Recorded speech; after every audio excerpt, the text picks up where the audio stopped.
అట్లాగే ఇది వలందర్ రేవు అంటారు దీన్ని. కానీ వలందల రేవు అసలు పేరు. వలందర్ రేవు కాదండి. వలందల రేవు. వలందల రేవు. ఎందుకంటే హాలెండర్స్ వార్ఫ్ అని దీన్ని హాలెండర్స్ కట్టారండి ఈ రేవుని. ఈ రేవుని డెవలప్ చేసింది హాలెండ్ వాళ్ళు.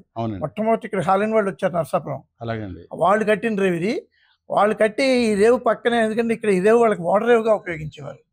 ఇక్కడ ఈ పక్కన ఒక ఓడలు తయారు చేసే నిర్మాణ సంస్థ కూడా ఏర్పాటు చేశారండి.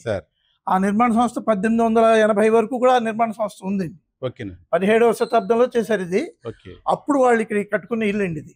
ఈ ఇల్లు కూడా చాలా పెద్ద ఇల్లులా ఉంది. పెద్ద ఇల్లు అండి. అప్పుడు వాళ్ళ మొత్తం కార్యకలాపాలన్నీ ఈ ఇంటి నుంచే చేసేవారు.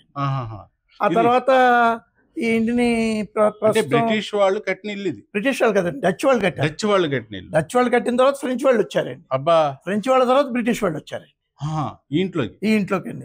అలాగే ప్రపంచ ప్రసిద్ధి చెందిన లేసు వ్యాపారం ప్రారంభమైంది ఈ ఇంట్లోంచే ప్రారంభమైంది. స్వీడన్ వాళ్ళు మొదలు పెట్టారండి. ఈ ఇంట్లోంచే లేసు వ్యాపారం ప్రారంభమైంది. ఈ ఇంటికి ఉన్న చారిత్రాత్మకమైన చరిత్ర, చాలా గొప్ప చరిత్ర ఉందండి ఈ ఇంటికి. అయితే సినిమా కూడా సూపర్ హిట్ అండి. అలాంటిది ఇల్లు కూడా సూపర్ హిట్. ఇల్లు కూడా సూపర్ హిట్ రకంగా చెప్పాలంటే.